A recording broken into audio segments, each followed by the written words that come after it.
दिल्लीत काल रेवती सुळे आणि सारंग लखानींच्या लग्नाचं रिसेप्शन पार पडलं। या सोहळ्याला नेत्यांसह अनेक दिग्गजांची उपस्थिती होती।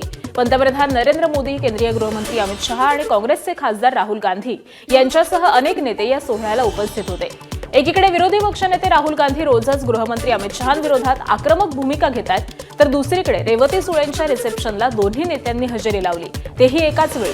रेवती सुळे आणि सारंग लखानींच्या रिसेप्शनमध्ये जेव्हा अमित शहा मंचावरती आले, त्यावेळी राहुल गांधी आणि सोनिया गांधी मंचाच्या खालील भागामध्ये पाहायला मिळाले। इतकंच नाही तर सोनिया गांधी आणि शरद पवार एकमेकांसोबत गप्पा मारताना देखील पाहायला मिळाले। झारखंडची राजधानी रांचीमध्ये गेल्या 17 दिवसांपासून विद्यार्थ्यांचं आंदोलन सुरू आहे। स्पर्धा परीक्षांमधील गैरव्यवहार, पेपरफुटी आणि विविध प्रश्नांसाठी विद्यार्थी गेल्या काही दिवसांपासून शांततापूर्ण आंदोलन करतात। मात्र काल विद्यार्थ्यांनी झारखंड विधानसभेवरती मोर्चा काढला। मोर्चादरम्यान विद्यार्थ्यांनी बॅरिकेड्स हटवत विधानसभेकडे कूच करण्याचा प्रयत्न केला। यावेळी विद्यार्थ्यांना रोखण्यासाठी पोलिसांनी लाठीचार्ज आणि पाण्याचा मारा केला। दरम्यान जर विद्यार्थ्यांच्या मागण्या मान्य झाल्या नाहीत तर सरकार धोक्यात येईल असा इशारा उपोषणकर्ते आणि विद्यार्थी नेते देवेंद्रनाथ महातो यांनी दिला। आगे हम लोग बढ़ते रहेंगे। अभी सरकार से क्या बात करेंगे? और 3 राउंड बात हो गया, अब कोई बात नहीं करना। हमारी मांग पूरी करे, नहीं तो ये छात्र सरकार के मुख्यमंत्री के कुर्सी तक पहुंचे। अगर छात्रों की बात नहीं बनती है तो सरकार की कुर्सी में खतरा है, सरकार की कुर्सी हिल सकती है। ये आक्रोश रुकने वाला नहीं है, ये जन आंदोलन में बदल गया। झारखंडमध्ये भाजप नेत्यांना विद्यार्थ्यांच्या विधानसभा मोर्चा आधीच नजरकैद करण्यात आलं। भाजपचे प्रदेशाध्यक्ष आदित्य साहू यांना रांचीमधील त्यांच्या निवासस्थानी नजरकैद करण्यात आलं, तर मुख्य प्रवक्ते प्रतुल शहादेव यांना देखील नजरकैदेमध्ये ठेवण्यात आल्याचा दावा भाजपनं केलाय। विद्यार्थ्यांच्या 90% मागण्या मान्य करून देखील सरकार मोर्चा दडपण्याचा प्रयत्न करत असल्याचा आरोप भाजपनं केलेला आहे। ही राज्यामधील घाबरलेल्या हुकुमशाही सरकारची दडपशाही कारवाई असल्याची टीका झारखंड भाजपनं केली आहे। राज्यामधील विद्यार्थ्यांवरती होणारा अन्याय आम्ही मूक प्रेक्षक म्हणून पाहू शकत नाही असंही त्यांनी म्हटलंय। झारखंडमधील विद्यार्थ्यांच्या आंदोलनावरून ठाकरेंच्या शिवसेनेचे नेते भास्कर जाधवांनी केंद्र सरकारवरती सडकून टीका केली आहे। चिपळूणमध्ये बोलताना भास्कर जाधव म्हणाले, झारखंड सरकारनं विद्यार्थ्यांच्या 90% मागण्या मान्य केलेल्या आहेत। मुख्यमंत्री आणि राज्यपालांनी देखील विद्यार्थ्यांची भेट घेतली, तरी देखील या मोर्चाचं निमित्त करून कोणीतरी जाणीवपूर्वक आंदोलन चिघळवण्याचा प्रयत्न करत आहे। या आंदोलनाचा कोणीतरी प्रायोजक आहे असा आरोप त्यांनी केला आहे।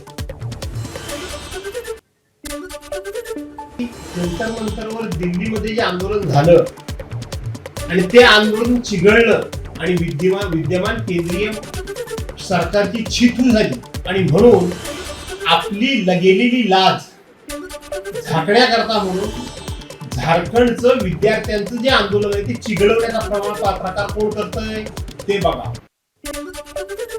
गृहमंत्री अमित शहा यांनी जंतर मंतरवरील विद्यार्थी आंदोलकांवरती लाठीमाराचे आदेश दिले की नाही हे त्यांनी स्पष्ट करावं असं आव्हान राहुल गांधींनी दिलंय। अमित शहा यांचं वैयक्तिक निवेदन ऐकण्याला देशाला अजिबात रस नाही। लाठीमार गोळीबाराचे आदेश तुम्ही दिले की नाही आणि दिले नसतील तर तुमच्या अपरोक्ष कुणी दिले याचा सवाल राहुल गांधींनी केलाय। विरोधी पक्षानं चर्चा होऊ दिली तर गृहमंत्री अमित शहा संसदेमध्ये येऊन निवेदन देतील असं आज सरकारतर्फे जाहीर करण्यात आलं होतं। मात्र विरोधी पक्षाला त्यांचं स्टेटमेंट ऐकण्यामध्ये काहीही रस नाही। गोळीबाराचे आदेश कोणी दिले ते आधी जाहीर करा असं आव्हान राहुल गांधींनी दिलंय। तो हमारे स्टूडेंट्स पे दिल्ली में गोली चलाई गई, मारा गया, उसके लिए प्रधानमंत्री को अपोलोजाइज करना है। और तीसरी डिमांड, जो प्रधानमंत्री ने राम मंदिर ट्रस्ट पे अपने लोग बैठाए थे, जिन्होंने करोड़ों रुपए चोरी किए हैं सबके सामने, उस पर चर्चा हो। ये हमारे 3 डिस्कशन थे। So now Mr. Amit Shah suddenly saying that he is ready to speak. We're not interested in his fantasy conversations. We're interested in whether he authorized or didn't authorize the shooting of our children. First, he should make that abundantly clear. After that, the question of any discussion arises. That is the situation. And that is what the opposition is demanding. That is what we've been demanding for the last 15 days, and that is what we are continuing to demand. The other thing I'd like to point out is the character of the Prime Minister and the Home Minister. अयोध्येतील राम मंदिर देणगी चोरी प्रकरणी देशभरामध्ये जोरदार चर्चा आहे. या प्रकरणावरून विरोधकांनी सत्ताधाऱ्यांना कोंडीत पकडलंय, तर दुसऱ्या बाजूला देणगी चोरी प्रकरणामध्ये साधू संत एकवटलेत.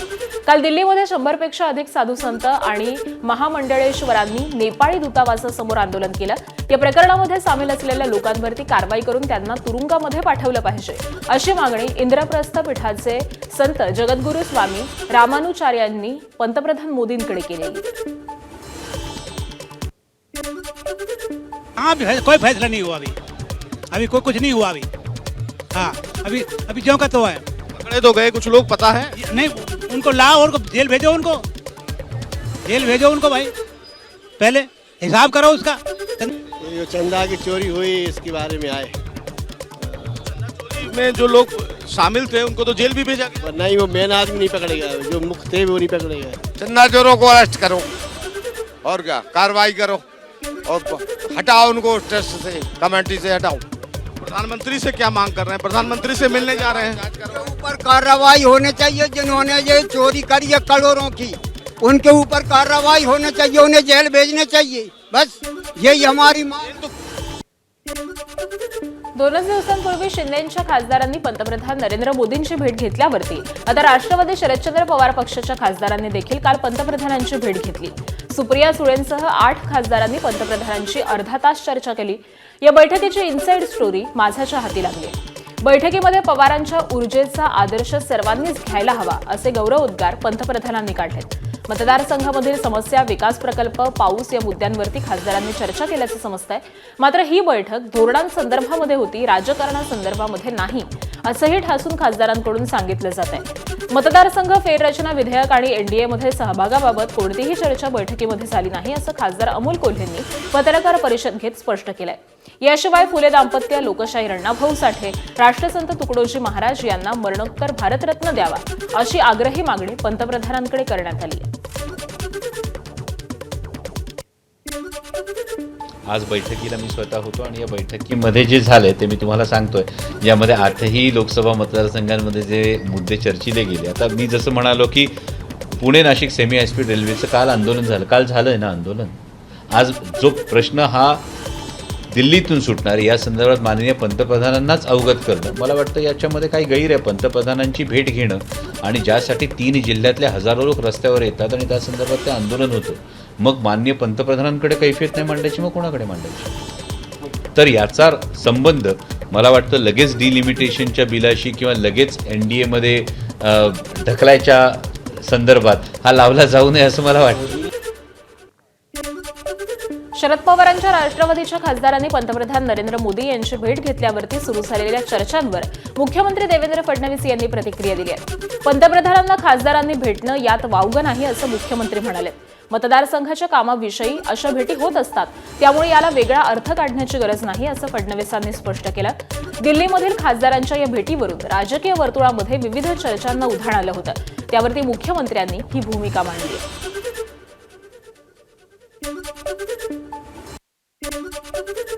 चांगली गोष्ट आहे. पंतप्रधान हे देशाचे असतात, ते कुठल्या पक्षाचे नसतात. त्यांना भेटायला जाणं यामध्ये काही वावगं आहे असं मला वाटत नाही. मी देखील मुख्यमंत्री आहे. अनेक विरोधी पक्षाचे लोक मला भेटत असतात, त्यांची कामं सांगत असतात.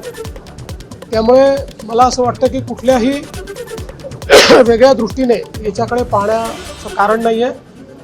ते त्या ठिकाणी गेले आहेत, ही अतिशय किंवा जाणार असतील तर अतिशय चांगली गोष्ट. शरद पवार राष्ट्रवादीच्या खासदारांनी पंतप्रधान नरेंद्र मोदी यांची भेट घेतल्यावरती काँग्रेसचे नेते पृथ्वीराज चव्हाण यांनी टीका केली आहे. राष्ट्रवादी काय, शरद पवार काय, त्यांचा अजेंडा त्यांनाच माहिती असा टोला चव्हाणांनी लगावलाय. तसंच भाजपचा पराभव करायचा असेल तर विरोधकांनी एकत्र येणं गरजेचं आहे असंही ते म्हणाले. चव्हाणांच्या या टीकेला शरद पवारांच्या राष्ट्रवादीचे प्रदेशाध्यक्ष शशिकांत शिंदे यांनी उत्तर दिलंय. पृथ्वीराज चव्हाण मोठे नेते आहेत, पण वस्तुस्थितीची माहिती घेऊनच बोलावं अशी प्रतिक्रिया शिंदेंनी दिली आहे. दिल्लीमधील या भेटीनंतर महाविकास आघाडीमध्येच मतभेद उघड झालेत. ज्यावेळेला ते भेटले होते मला सगळ्यांना सांगितलं की त्यांनी शेतकऱ्याच्या प्रश्नावर ते बोलले असं ते म्हटले होते. एकदा दोघंच जेव्हा गेले होते तेव्हा त्यानंतर पुन्हा ते म्हटले की नाही मी ते जनजीच्या आंदोलनाबद्दल बोललो वगैरे. ते काय म्हणतात काय मला माहिती नाही. तर काय अजेंडा आहे तो त्यांनाच माहिती असेल.